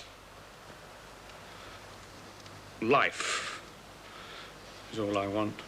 Doesn't each life possess a soul? What? Even a fly and the sparrow. Can one take a life without being responsible for the soul? Why do you go on about souls? I don't want to know about souls. I had a terrible dream last night. You're trying to confuse me. Mr. Renfield, will you help me? Why? I feel we understand each other. In this dream I had, dogs were barking on the heath. I thought I heard you shouting, protesting. Couldn't understand what you were saying. I dreamt that my life was being slowly drained away, and that when I had no more blood, my soul would never find peace. Your soul? Yes. What do you think, Mr. Renfield?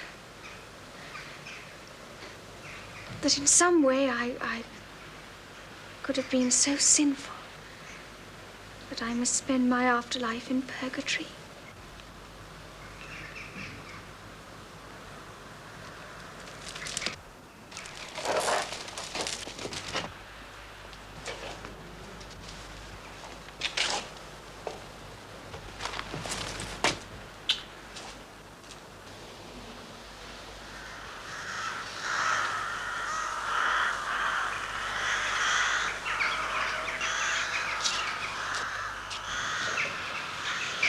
I pray God I may never see your sweet face again.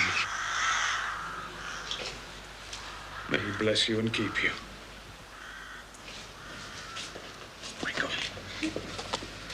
Goodbye, Mr. Renfield.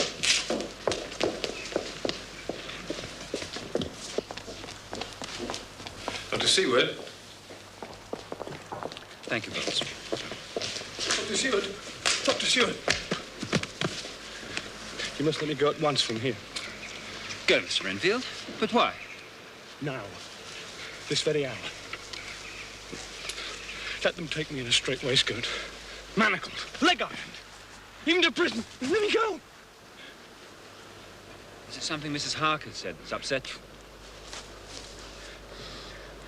If I were free, I shouldn't hesitate a moment to tell you, but I'm not my own master, so let me go, let me go, let me go, let me go, let me go, let me go, let me go, let me go, let me go, let me go. I'm afraid we shall have to wait until the morning to discuss it.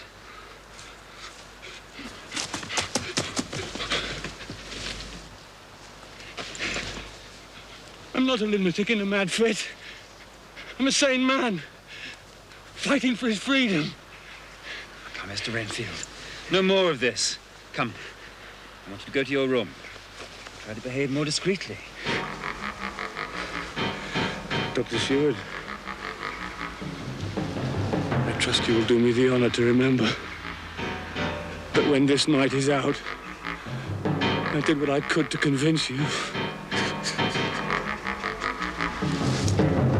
Renfield.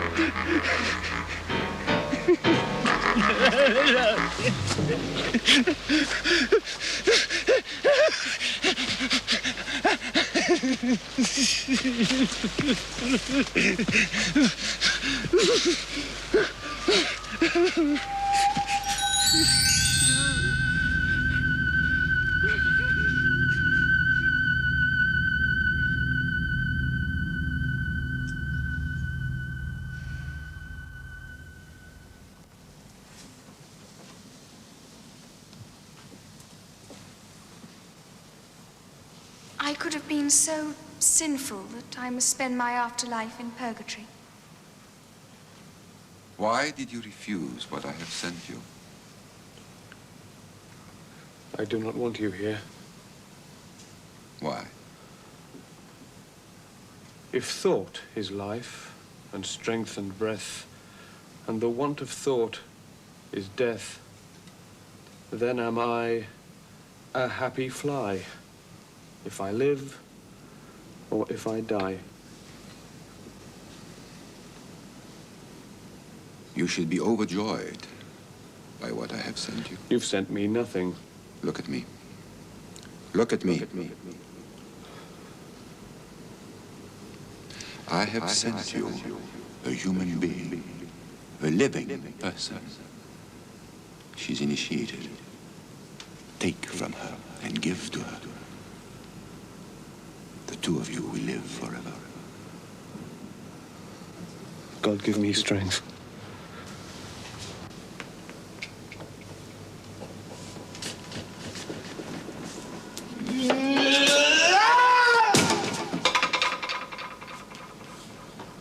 He has previously shown the same growing excitement as, for example, when he asked for a kitten.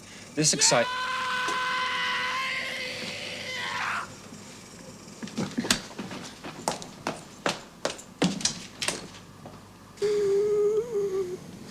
I would not send her soul to purgatory. Whose? He has started. Mrs. Harker. Go to her. Go to her. Go to her. Oh, my God. Take my soul to your bosom.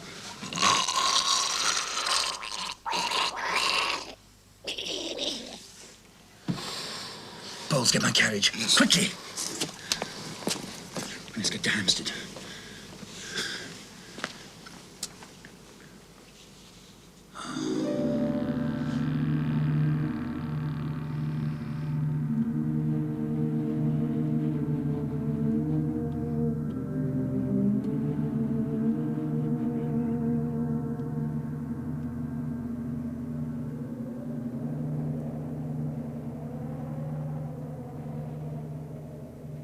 Jonathan.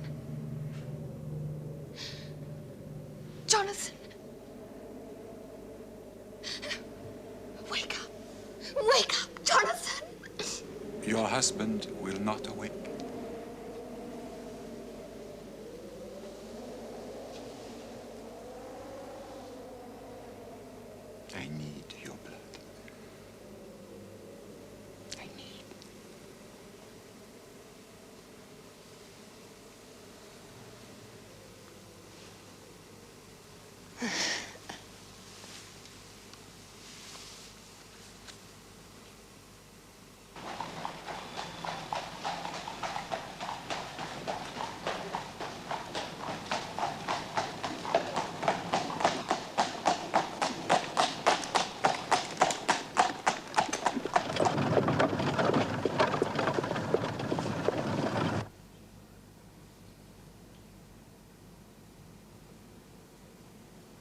please, please, do not help these men to fight against me.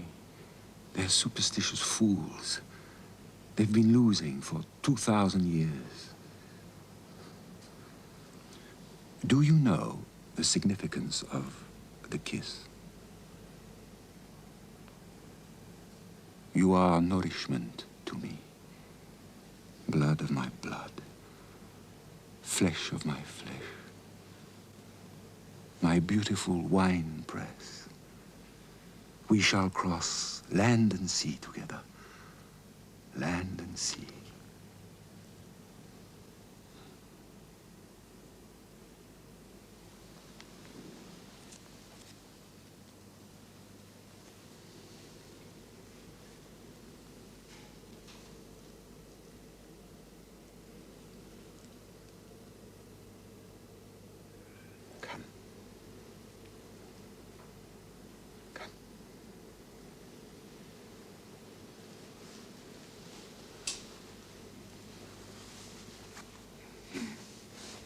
Take from me. Take. Drink. Drink. Drink. Life. Life. Drink. Drink. Drink. Drink.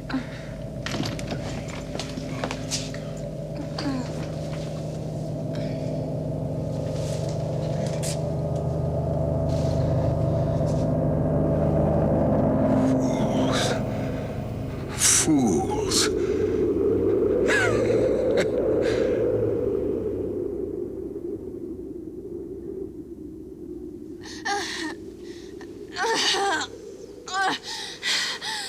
What's the matter? Jonathan! No! No! What's happened? I'm clean. Professor, what are you doing in here? John! The Count has been here. Why didn't you wake me? I tried. Mina, that blood. Yes, no. Don't touch me. I mustn't touch you. I mustn't kiss you. Madamina, have no fear. God will protect you. And we shall now invoke his help by touching your forehead with the Holy Eucharist. In nomine Patris et Filii et Spiritus Sancti.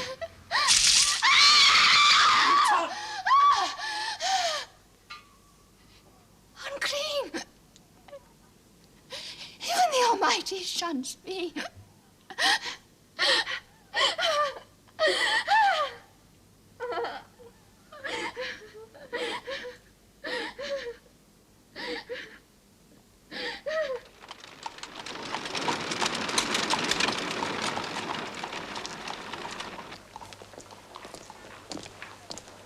Professor? Thank you. My books tell me that he was an extraordinary man. Soldier, cunning statesman. No branch of study was too difficult for him. And the power of his brain has survived his death. In nomine Patri, et Filii, et Spiritus Sancti. Amen. But he shall not escape. We shall corner him, and we shall drive the stake through his heart. I pray God that I may do the deed. God will act in his own way and in his own time.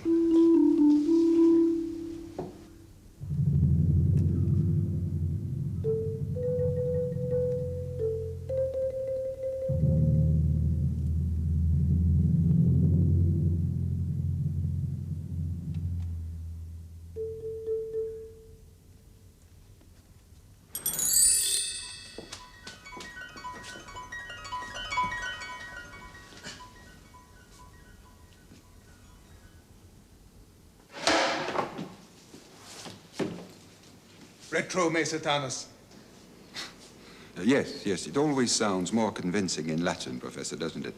You give an order to retreat. We guard ourselves from your touch. using a cross as a talisman, an instrument of torture and humiliation. A symbol of trouble and trial by which our Christian faith is tested. You seek to destroy me. Why? Because of what you are and what you've done. We must survive, all of us. The blood of a human for me, a cooked bird for you. What is the difference? The difference between good and evil. I am bound to this earth. I make it my domain. You will die in a miserable, allotted span. I have centuries before me. Why in God's name did you ever leave your castle? We must recruit disciples, just as your leader has done. You shall not capture any more souls. Souls? There is no blood to drink from souls, if there be such things. We are pledged to rid the world of you. It will not be easy. I do not die like the bee when I sting once. I become stronger. Vampires are nourishment to one another. Beautiful, fundamental nourishment. And your wife, Mr. Harker, is mine already.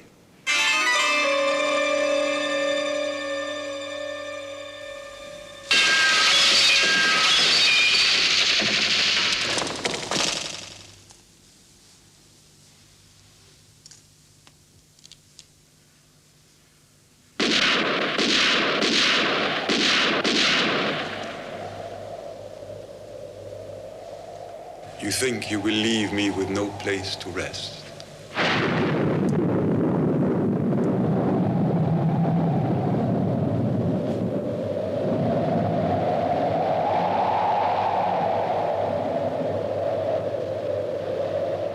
I know that you must fight, but it must not be a fight of hate.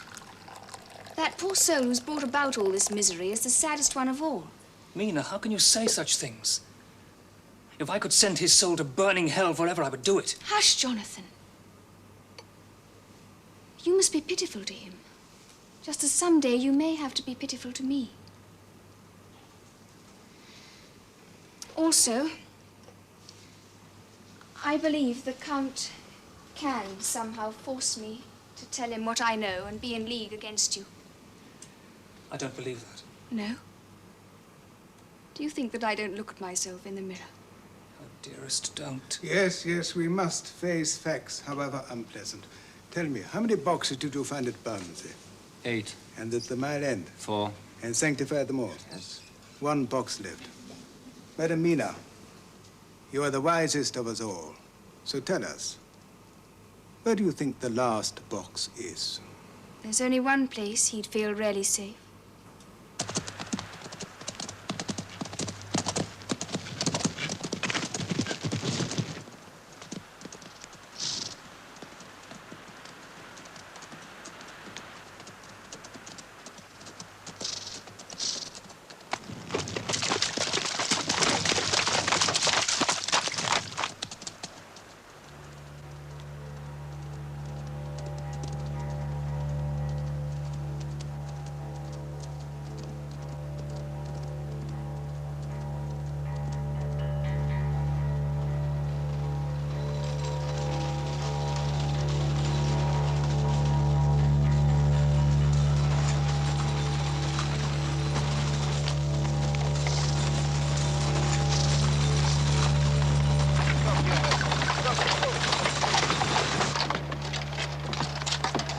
We cannot be far from our destination. We will take the shortcut. Come on.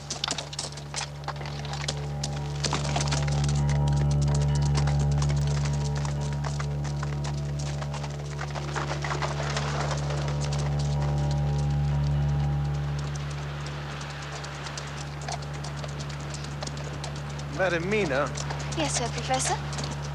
how do you know this is the shortcut to Castle Dracula? From Jonathan's account of his journey, of course. Ah, yes. Yes, of course.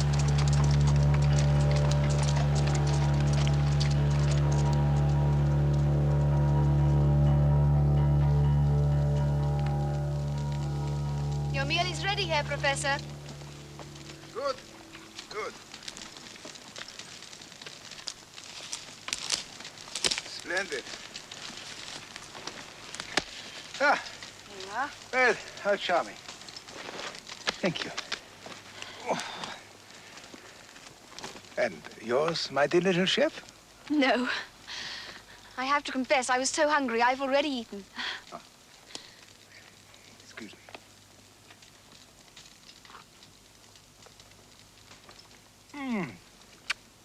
Perfect.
It is almost dawn.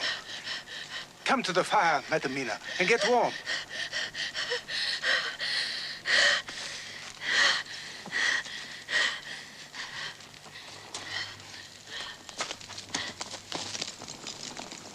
Come along.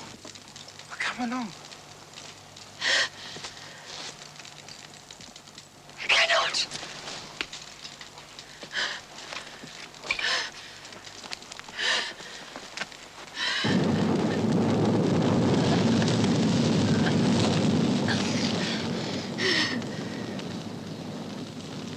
Yes. You are safe here. It is for you, I fear. For me. None safer from them than me. I, too, am their sister. Come. Come with us, sweet sister. Come. Come with us. Come. Be with us. Come, sweet sister. Come, sweet sister. Come. Come with us, sweet sister. Come. Come with us.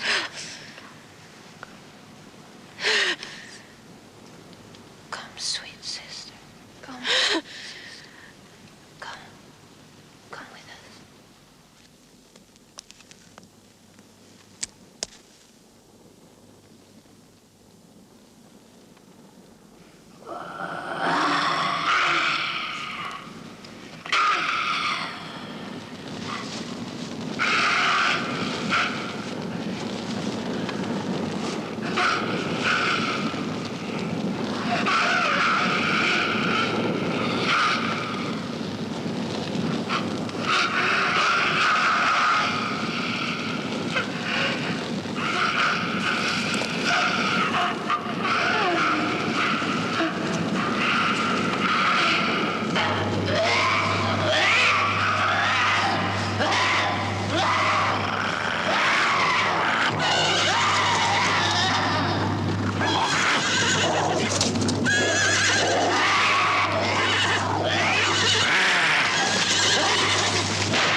Thank you. It was the sun.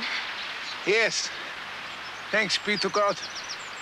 Now you can safely sleep, Madam Mina, until the sun sinks again. Where are you going, Herr Professor? I have work to do at the castle.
try upstream.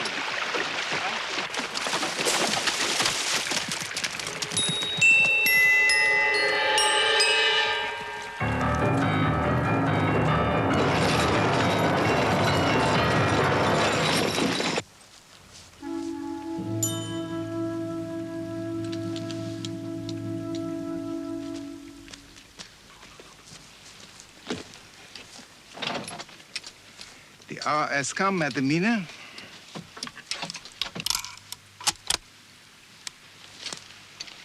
Are you afraid? No, of course not. I'm in your hands.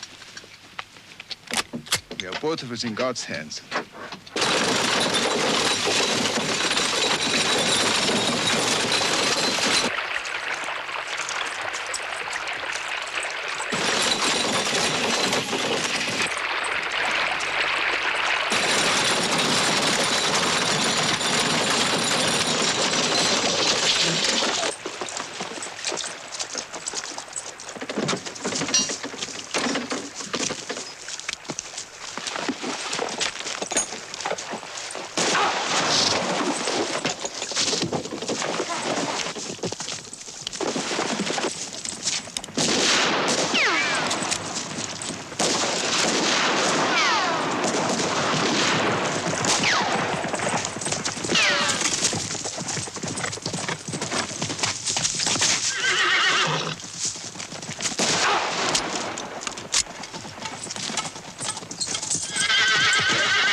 Madam Mina, well done.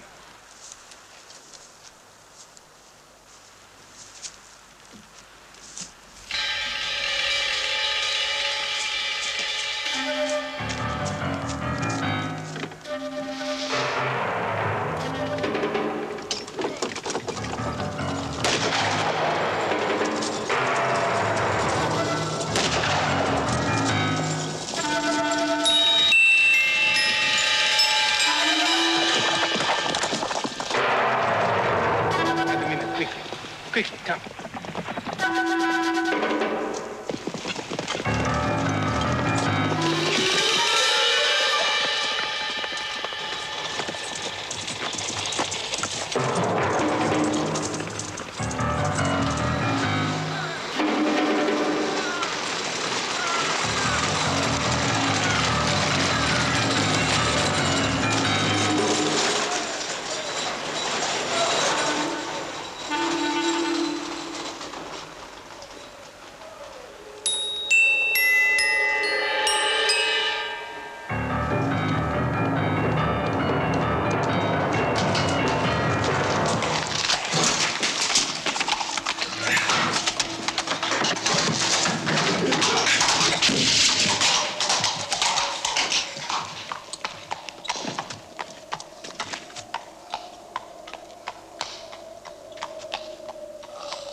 Where are you hurt?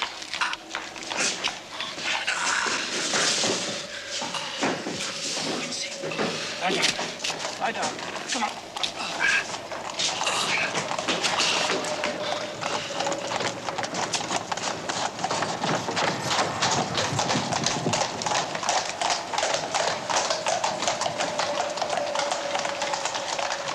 Whoa, boys, whoa! Quickly, John, the box!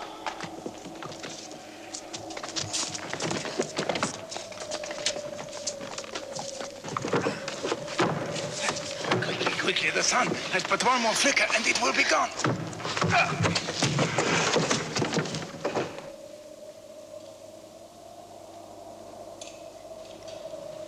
Sunset.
Jonathan, wait.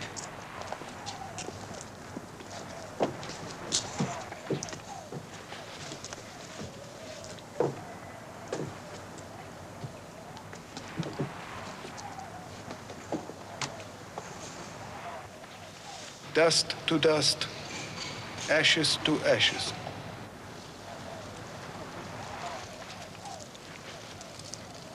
Look. There's no more mark. Jonathan, is it really true? It is true. You have nothing more to fear.